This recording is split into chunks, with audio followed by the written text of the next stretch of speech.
Welcome to Medieval Kings, Church Power, Conquest, and the Mongol Hordes. This is Melinda Klein. From 1000 to 1300, Western civilization developed into a thriving medieval world centered around the production of an agricultural surplus, while the Christian Church and its popes modeled society, trade, and politics with its ancient ideals and practices. All the while, a landed aristocracy vied for power and local authority with strong military alliances. Together, this developed, though not evenly, into a government that contested the powers of the Pope in favor of secular monarchs who were often good military leaders.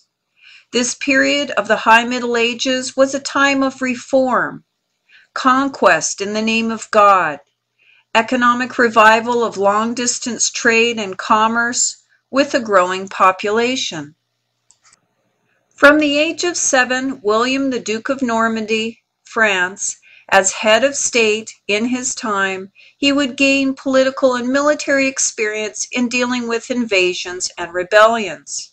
Upon the death of his cousin, Edward the Confessor of England, in January 1066, William claimed the throne of England because Edward had named him heir during a visit in 1052 AD. The resulting war for political power is remembered as the Norman Conquest. The key battle of this war was the Battle of Hastings, fought October 14, 1066, in which the ensuing Normans claimed victory on the battlefield. The Bayeux Tapestry is 230 feet long, rolling, embroidered linen cloth, which depicts scenes commemorating the Norman Conquest, pre-war tensions, alliances, and the Battle of Hastings. It's annotated in Latin.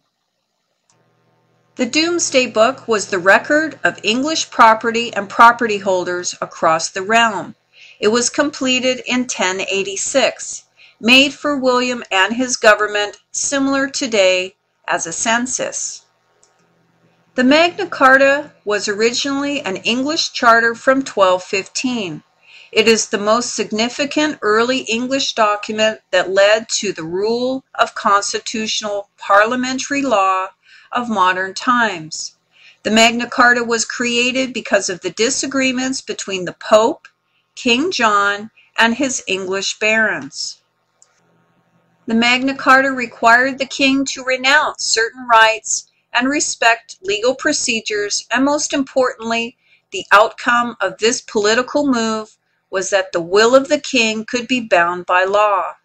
The influence of the Magna Carta outside of England can be seen in the U.S. Constitution and the Bill of Rights.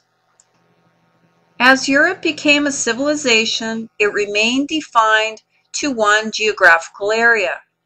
While merchants had contacts outside of Europe, the whole of Europe did not, and by the 11th century, Europeans attempted to expand beyond the frontiers of Europe by conquering the land of Palestine. The Crusades were based on the idea of a holy war against the Muslims or non-believers, also known as infidels. By the 13th century, popes, monks, friars, and Dominicans all argued what direction the Christian Roman Church would take during the Middle Ages. The people, too, experienced cultural changes in their practices of piety. Their worship of religious artifacts, symbols, and saints intensified. Why was this so important? Well, this transition in worship unified the practicing of Christianity through object worship, taking in three respects: worship of the saints, relics, and taking a pilgrimage to a Christian cathedral such as St. Peter's Basilica in the Vatican or others across Christendom. Muslim wars had taken Spain from the German Visigoths by 711.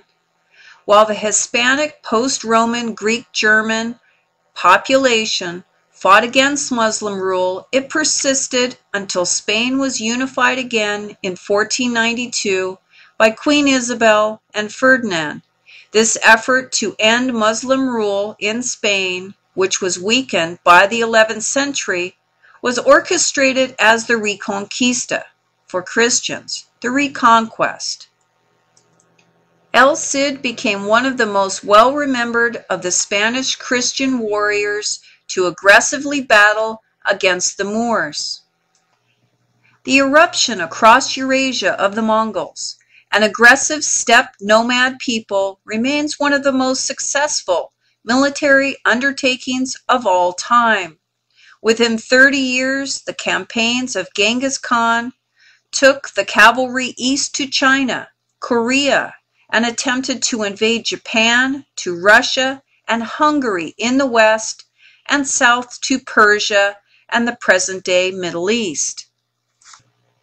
The Italian Marco Polo returned from 17 years as a trading visitor, not allowed to freely leave Kublai Khan's Mongol court, finally obtaining his permission in 1291. After Marco Polo's return to Venetia in 1295, few of his contemporaries could believe his tales of travel and riches found in China and how he returned home across the Indian Ocean.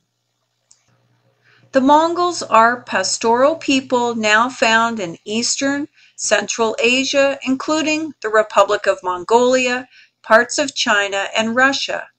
Their written language dates from at least as early as the 11th century. Mongols are thought to have been a loose confederation of tribes until the Mongol conqueror Genghis Khan united them into one formidable nation in the early 13th century. Under his leadership, they developed into a powerful army that swept across Europe and east into China, eventually forming a widespread Eurasian empire. The descendants of Genghis Khan ruled large areas of China, East Asia, Russia, Iran, and Turkey for long periods of time. The Mongols were subsequently overcome, and they returned to relative political obscurity. Genghis Khan died in 1227. This was a peaceful transition of power from father to third son, who ruled from 1227 until his death in 1241. Ogadai is remembered for his major campaigns into Europe. He invaded from Russia to Germany and has been to date the only foreign invaders to defeat the Russians during a winter campaign. In 1241, he entered Europe and defeated European armies in two big battles. Batu, Genghis's grandson, put Russian territories under his rule. In 1258, Baghdad was conquered and the Caliph was executed, ending the Abbasid Empire.